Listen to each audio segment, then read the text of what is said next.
next, let's talk about the Broncos and the Titans game in week 1 of the 2020 NFL season.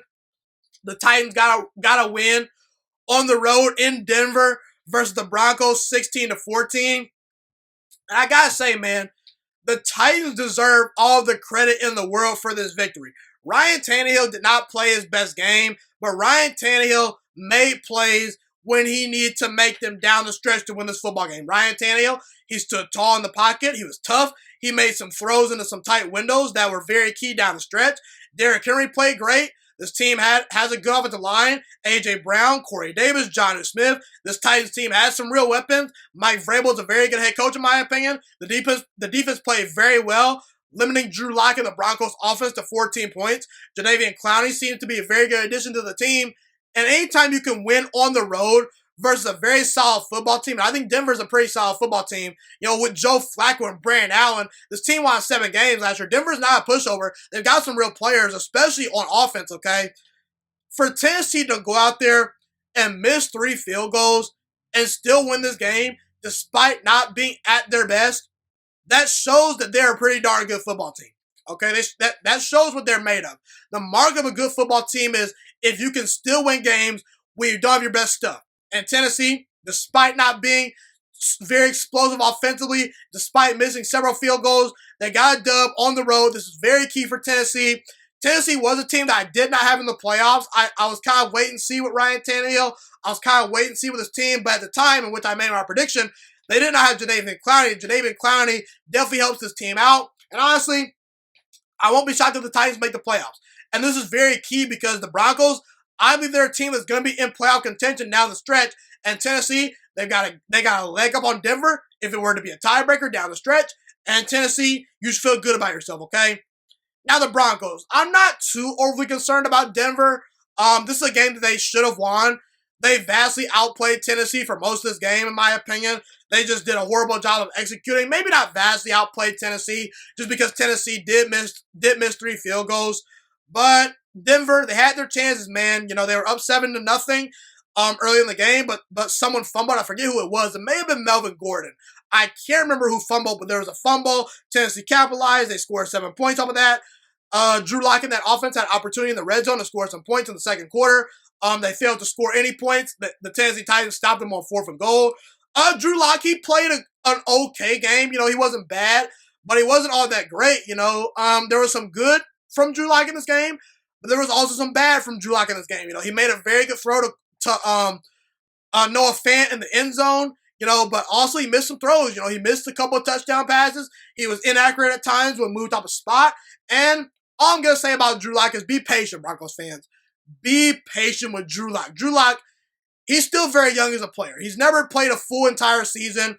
Last year, he only started 5 games, okay? He's still very raw. He's learning a new system. It was the first game. Let's see how Drew Lock progresses. That's what I'm going to look for this Broncos team. I do believe he is the quarterback of the future of the team. Not officially, but if I were to project, I say he's talented enough, got a big arm, can move around. He's got the tools, okay? And that's all I got to say about Drew Lock and the offense. They didn't have Courtland Sutton playing this game. Courtland Sutton not being there definitely made a huge impact, even though we did see Noah Fant flash. We did see Jerry Jeudy play well. When Courtland Sutton is not playing for this Broncos team, I think they're going to get into some trouble because Courtland Sutton is their best and most complete wide receiver. So, yeah, we'll see how Denver fares late as the season goes by. I do think that Denver has a chance to beat Pittsburgh this upcoming week. Pittsburgh, I'm not too sold on Pittsburgh. I do think Denver has a chance to beat them, but we'll see, man. Vic Fangio, though. Vic Fangio, if you're going to blame the loss on someone for Denver, you got to blame Vic Fangio. Because this guy, he managed the game down the stretch horribly, not using any of his timeouts. And he talked about saving his timeouts, in his press conference after the game. But guess what, Vic Fangio? If you only have 24 seconds to score from your own 20-yard line when you get the ball back from Tennessee after they kick that field goal, guess what? Your saved timeouts are no good, okay? You need to preserve at least about a minute or 2 for your team to get an opportunity to go down and score because think about this. What would you rather have? Would you rather have several timeouts and 24 seconds to try to score a game-winning field goal? Or would you rather have about a minute and 30 seconds left and then a chance to go down the field and kick the field goal to win? with no timeouts. I take the situation in which I'd have about 1:30 left with no timeouts to kick the field goal and try to win the game. That's what I would do. But Vic Fangio, he's different, and he blew the game. If you're going to blame someone for losing the game, you got to blame Vic Fangio.